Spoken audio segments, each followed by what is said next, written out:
ఉమ్మడి కృష్ణా గుంటూరు జిల్లాల పట్టభద్రుల నియోజకవర్గ ఎమ్మెల్సీ ఎన్నికల్లో వార్ వన్ సైడ్ అని గురజాల ఎమ్మెల్యే ఎరపతినేని శ్రీనివాసరావు, మాచర్ల ఎమ్మెల్యే జూలకంటి బ్రహ్మారెడ్డి స్పష్టం చేశారు. ఆలపాటి రాజా విజయం ఏకపక్షమని స్పష్టం చేశారు. శుక్రవారం గుంటూరులో జరిగిన ఆలపాటి రాజా నామినేషన్ కార్యక్రమంలో వారు పాల్గొన్నారు. ఈ సందర్భంగా వారు మీడియాతో మాట్లాడుతూ జగన్ పాలనలో జరిగిన దోపిడీని వివరించారు. రాష్ట్రాన్ని గంజాయి ఆంధ్రప్రదేశ్ గా జగన్ మార్చారని ధ్వజమెత్తారు. ఓటమి పాలైన జగన్ తీరులో ఎలాంటి మార్పు లేదని తోర్పరబట్టారు. ఏపీ ప్రజానీకం నమ్మకాన్ని నిలబెట్టుకుంటామని చెప్పారు. మాజీ మంత్రి వర్యులు ఆలపాటి రాజేంద్ర ప్రసాద్ గారు ఈరోజు ఉమ్మడి Guntur Krishna graduate MLC NDA అభ్యర్థిగా ఈరోజు నామినేషన్ వేసిన సందర్భంగా ఆయనకు శుభాకాంక్షలు తెలియజేసుకుంటూ ఈ ఎన్నిక ఏకపక్షంగా ఉంటుందని చెప్పి కూడా ఆశిస్తున్నాం.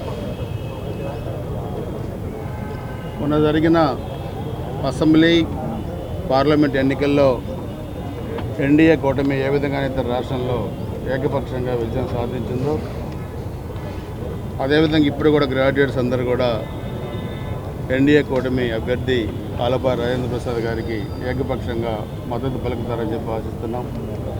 ఎందుకంటే 1924 జగన్మోహన్ రెడ్డి పరిపాలన గంజాయి ఆంధ్రప్రదేశ్గా మారిన పరిస్థితుల్లో రాష్ట్ర ఆర్థిక పరిస్థితి కూడా ఎంత దయనీయ పరిస్థితికి వెళ్ళిందో కూడా మనం చూసాం. ఈరోజు గౌరవ ముఖ్యమంత్రి నారా చంద్రబాబు గారి నాయకత్వంలో రాష్ట్రం ఈ సంక్షోభం నుంచి గట్టెక్కించడానికి శతవిధాల ప్రయత్నం చేసి కేంద్ర ప్రభుత్వ సహకారంతో ఈరోజు అన్ని విధాలుగా రాష్ట్రం అభివృద్ధి పథంలో తీసుకెళ్తున్నారు. ఈ రాష్ట్రం అభివృద్ధిలో ముందుకెళ్ళడానికి ఈరోజు యువత మద్దతు చాలా అవసరం. సో ఈ ఎన్నిక ఏకపక్షం కావడానికి కూడా ఎక్కువగా అవకాశాలు ఉన్నాయి కాబట్టి తప్పకుండా ఆంధ్రప్రదేశ్ ప్రజానీకం మా ప్రభుత్వం ఉపయోగించిన నమ్మకాన్ని మేము నిలబెట్టుకుంటూ రాబోయే రోజుల్లో అన్ని విధాలుగా ఈ ఎన్నిక ఏకపక్షంగా కావడం ద్వారా ప్రజలు ఇంకా గత ఎన్నికల కన్నా మాకు ఇంకా పూర్తి మద్దతుగా ఉన్నారని చెప్పి కూడా నిరూపించడానికి ఉపయోగపడుతుంది ఈ ఎన్నిక.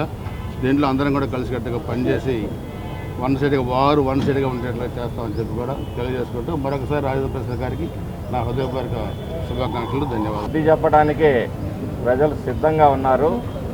రాజేంద్ర ప్రసాద్ గారి విజయం మరి స్పష్టంగా ఈరోజు ప్రజల అందరినీ గమనిస్తూ ఉన్నారు. ఈ విజయం తథ్యమని చెప్పి చైతన్యవంతులైన గుంటూరు కృష్ణా జిల్లా ఓటర్లు యువత రాజేంద్ర ప్రసాద్ గారిని అత్యధిక మెజార్టీతో గెలిపిస్తారని చెప్తూ సెలవు తీసుకుంటారు.